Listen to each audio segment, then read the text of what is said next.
means applying some changes to either sine x or cosine x function. So I want to do like a quick warm-up to recap on what we were talking about yesterday and the day before. So in the function y equals sine x, what does x represent and what does y represent? X is the angle. Yes. And what is y is, I think, when you just do sine and then the angle. So this is the sine ratio, right? Of Yes. the angle, of this angle, okay? So this is how the function works. And these functions are very special because they are also periodic functions. So these functions are periodic. So who can explain in his own words, what does periodic function mean?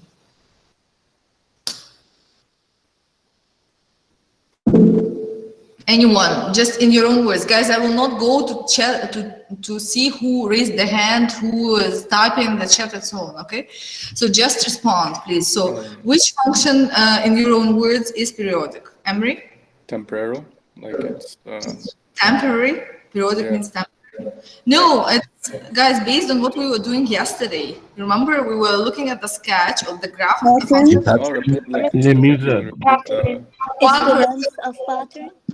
Pattern. So there is a pattern, right? Not just, so there is a pattern that repeats, right? That repeats. Okay. So in a periodic function, there is a pattern that repeats. Okay. So, and what is the, then from here, then what is the period of the function? Period of the function. How can you explain what is the period of the function? In your own words again. Anyone? What is a period of the function?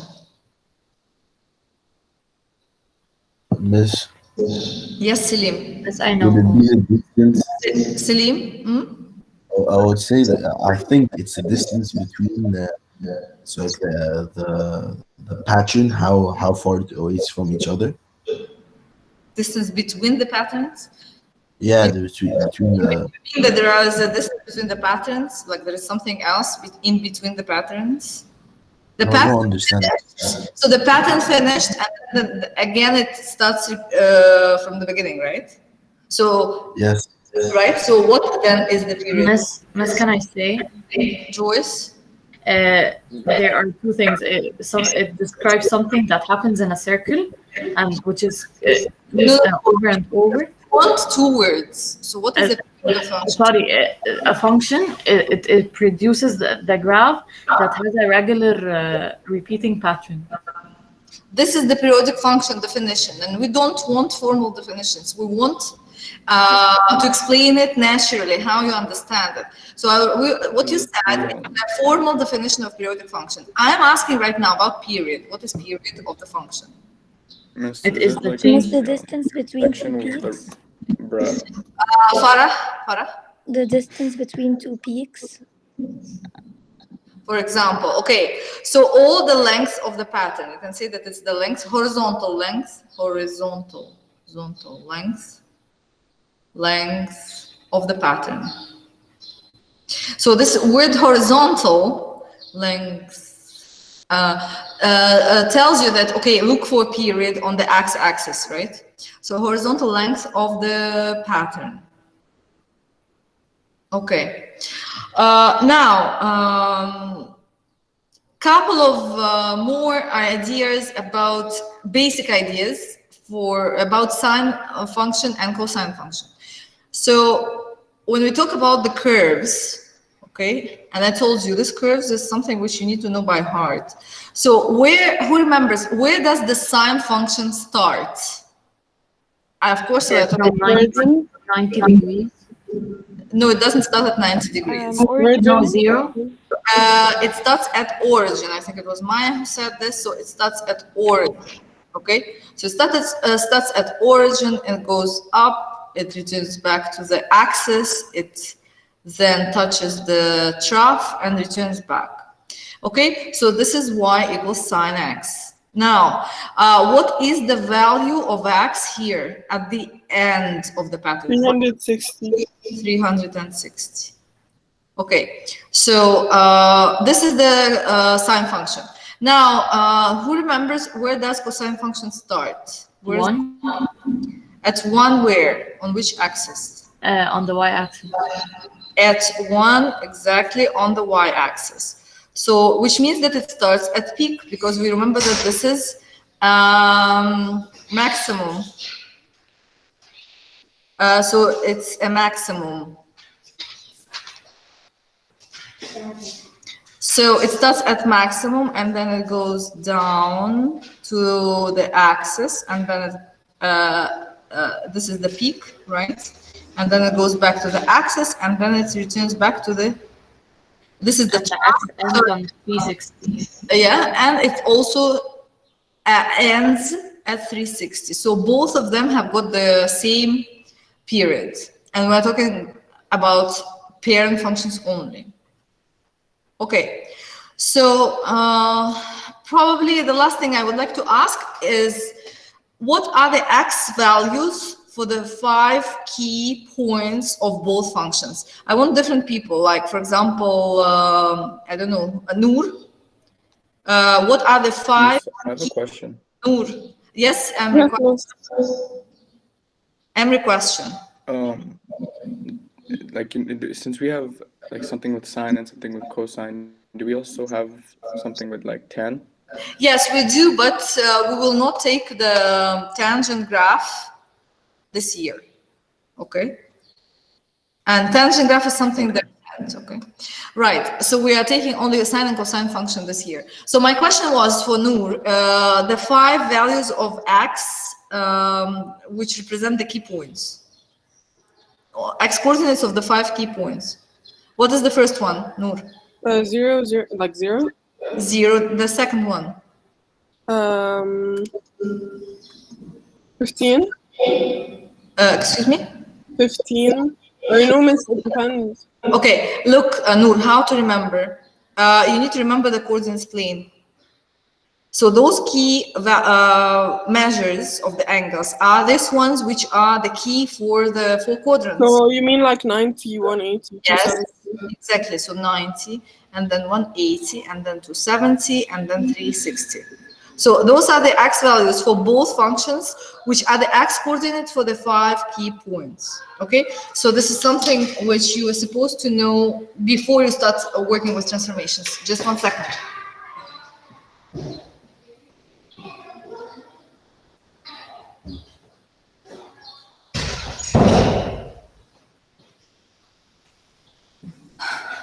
So yesterday we practiced only the transformation related to, who remembers which kind of transformation we discussed yesterday and we sketched? C, using C. So what kind of transformation is C responsible for, Salim? Y-axis, and the y-axis No, vertical. C is also an equation of the axis, but I'm asking a different question. I'm asking a question about transformation. Vertical what? Vertical shift. Vertical Yeah. shift, okay? Because there might be vertical stretch or compression, right? So vertical shift or translation. So this is what we did yesterday. Right now, we are going to look at the another example. So example for today. So I'll go down. Example for today is going to, and you will tell me. You will recognize. I'll write down the example and you will tell me what kind of transformation this is. So let's say it's gonna be y equals cosine. Let it be 2x. Okay, so look at the equation and tell me, what do you think, like in order to help you think, I will open, maybe you will be able to say right away. So my question is, what kind of transformation is this? If you need help, I'm going to now open the presentation, because in the presentation, we have an equation right, for transformations, which will help you think. Okay, so the equation is this here. Is there anybody who sees what kind of transformation it was before I opened the equation? No? Okay. I think, Miss, yes, it's stretching. I want to know more the complete thing. Maybe it's stretching, maybe it's compressing, maybe it's like, can you be more precise? I mean, like, Excuse excuse me, me? Miss? No, I couldn't. What were you going to say? I don't know. I'm saying be more specific about it. So, guys, this is the equation. Can you see my presentation? So, look at the equation. Again, think again. Okay? This would be Which letter is it? Which parameter? A, K, D, or C? Check again the presentation. Which one is it? This is how the equation looks. C. K. It's K. Of course, it's K. So it's the coefficient of X, right?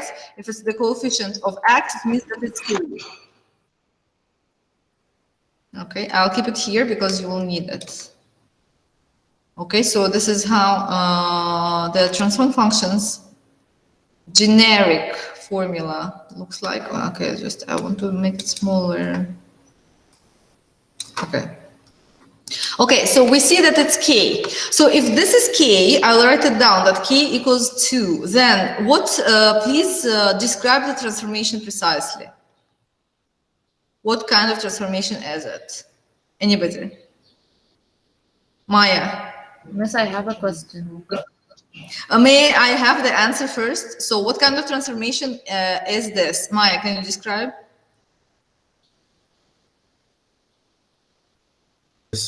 Selim, please. so it would be because it's greater than 1. Okay. It would be stretching. No. Guys, who can? Compressing. K. Compressing. Yeah, but can you start with calling it either vertical or horizontal because this comes first? Miss, is it horizontal? Noor, could you repeat what you're saying? Yeah, I'm She said asking. it's I think it's horizontal. I don't know. Selim and Noor, you are talking at the same time. Can you say again, Noor? Miss, Okay, the sound. I don't know. Is this the guys? It's me only. The internet issue here, or it's Noor? I don't know whose problem this is. Selim, can you hear me, guys? Is the problem my sound? We can hear you. Miss, we can hear, but you're lagging. Okay, so I can hear you, Miss. the problem. Miss, I can hear you well. Okay, there's a problem with school internet, but anyways, so anybody one last time. So anybody is ready to say what's the transformation if k is equal to 2? Miss, Yes. is it Mohammed. reflect the graph on the x-axis or no? Guys, I need 2 words. Vertical or horizontal is word number 1. And then the second word is compression or stretch. Miss, it's horizontal stretch. Horizontal stretch. Isn't it K? So what do you know about K greater than 1? Vertical. That it's a compression. Okay. So Nice. the description of this transformation, guys, I will see again. We have been doing this now for the 3rd time, right? So review the transformations. So this is a horizontal compression because the factor of factor which is related to K is always the reciprocal. So that's why it's a compression. Horizontal compression, compression by the factor of 1/2. And I would like to now check how you understand actually these words. Horizontal compression. So you took cosine function. This is how it looks, okay? And if it's a horizontal compression, did you stretch it horizontally, or did it become longer or shorter horizontally along the x-axis? Shorter? It became shorter. So what do you think will happen to the period? How will period change? So it used to be a pattern which is 360 degrees long. Now it has compressed by half. So what do you think will be the new period? 1. 180. 180, absolutely. And here comes Isn't it 2? 2 divided by half would be 1. It used to be 360, the original period of any Oh, period. my bad. I thought you were talking about K in general. No, what does K do? It indicates that there is a horizontal compression of the entire curve by the factor of 1/2. What does this mean? Period used to be 360. This is where the formula comes, okay? Now it became twice shorter. So that's why the period formula is 360 over K.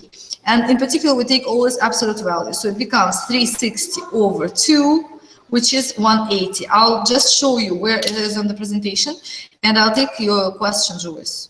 So the presentation is here, and this is the formula. So it's exactly where I showed you yesterday, that the equation of the axis is exactly C, and the amplitude is A. This is the third, important fact about sinusoidal function, is that the period, if it's going to change, then it will be affected by K.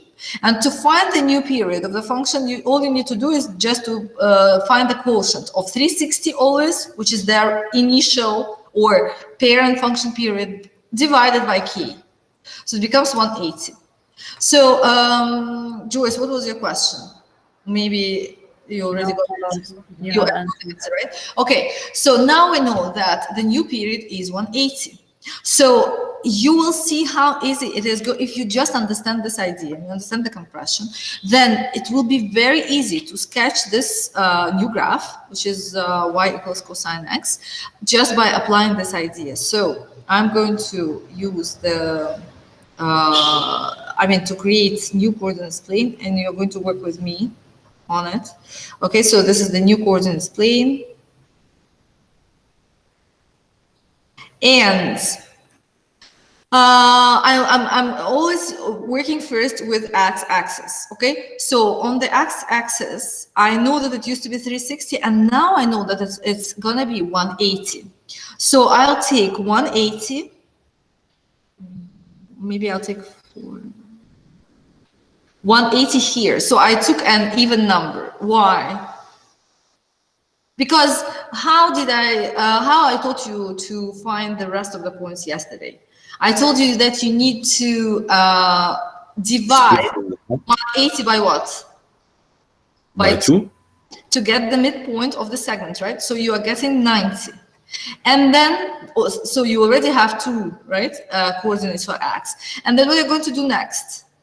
Divide 90 by 2? So you are going to divide 90 by 2. What is 90 by 2?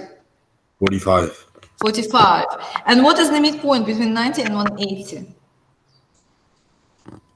What do you mean midpoint? 90, between 90 and 180. What is it? 22. Do you mean 130? 130? 130 what? 130. Yes, we did 180 over 2, right? It's only 130. Definitely not 180 over 2.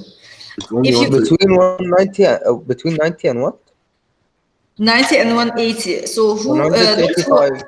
Exactly, 135. If you don't know how to do it, then I'll remind you midpoint formula from grade 10. So the midpoint formula is x1 plus x2 divided by 2, right? So if you don't know how to do this, if you don't see it on the coordinates plane, you can always go for this formula. It will give you the same answer. Yes, I have a question. Yes, please. So first you said, how do we get 90? We did 180 over 2? Divide by 2, because I told you that any function, whatever, even if it's transformed, will consist of 4 identical segments, right? So it means that first I need to find the midpoint of the entire period, and then I need to divide each segment into half as well. So this is how I get the 4 identical segments. The length of each segment is 45 degrees. Okay, so now this way, of course, the first one is 0 because there is no horizontal translation. This is something which we'll discuss later on. So we have already 5 coordinates, 5x coordinates. Okay, so now we just need to figure out what will be the y coordinates. Okay, so tell me, other than horizontal compression, is there anything else that happened to the original function according to the formula? Miss, I didn't understand the part where we used the midpoint. Like after we got 45. You didn't understand how we got 135? You do 190 plus 80, 180 or divide by 2. Yes, so you just need to, this is how I want to find the midpoint of any segment on coordinates plane. There is a formula for it. It says add up the x coordinates of the endpoints and divide by 2. So 90 plus 180. I don't know what is going to be 370, right? 370, right? It's gonna be, this is going to be, sorry. 180. I think it's going to be 370, right? And then you divide by 2. No, not 370, 270. Just a second. 270, of course, right? Okay, close. Okay, 90 plus 180 divided by 2. So it's going to give you 135. Okay. This is whenever you need to find the midpoint. This is the midpoint. Miss, I got 180 on the calculator. Well, it did something wrong on the calculator, that's it. So you need to add 90 plus 180 divided by 2. Please, guys, do it yourselves. Okay, 135 is the midpoint. So, going back to my question. My question was, look at the function and tell me, is there any other transformation that took place other than horizontal compression? Is there any coefficient other than 1 before cosine? Is there anything added or subtracted? Yes or no? No. No. That means that there is nothing else changed. It means that the axis didn't change. So it didn't shift up or down, and it didn't shift left or right, and the amplitude did not change, right? Since A is equal to 1, D, Celine, what is D equal to, and what is C equal to? Excuse me, miss. You say C is equal to the x-axis, and then. No, I mean the value in this equation. What's the value of C in this equation? Oh, and this 0. Yeah, and what's the value of this of D in this equation? 0. Is 0. So those zeros indicate that there is no horizontal or vertical shift. And then this A equals 1 indicates that the amplitude, as you remember from yesterday's lesson, A is the amplitude. So, and the amplitude, which is the distance between the axis and peak and trough. So the amplitude of 1 is something which is the feature of the parent function. So here it did not change. So it means, based on this, Farah, what is going to be the maximum value of this new function, which is here? What's going to be the maximum value of this function? Farah? 135. Maximum value on the y-axis here. 1. 1. What's happening? I don't know what's happening. Again, the app is closed. And my next question is, what is the minimum value for the new function? -1. -1, exactly. So 1, and this is -1. Okay, so, and remember I told you yesterday, so to make sure, especially if you're not working on the grid, you can use these imaginary lines to show that this is where the function is going to be. It's going to be within this bounds. It's not going to be outside.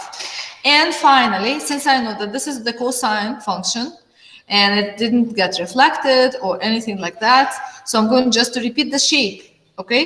But it's gonna go now through those points, right? Not through original points. So what I'm going to do is, I'm using the green one. So we know that cosine starts with the starts from the peak on y-axis, then it goes to the axis. Then it at the next point is the trough, right? Is the trough. Then it returns back to the axis, a bit, it's not nice. I want to adjust it. As if it's a parabola, like smooth. And then what does it do at the end? It returns back to the peak. Okay? And that's it. You see? So it's like much faster again than, for example, doing mapping notation. I keep saying that any function can be sketched using mapping notation, but for trig function, really, it's not needed. Okay, questions about what I have done so far. Like this is the sketch of the function y equals cosine 2x, where, as you can see, the period now is 180, which means that it got compressed by the factor 1/2. Any questions? Miss, I don't really understand like how the question would come and how I should answer.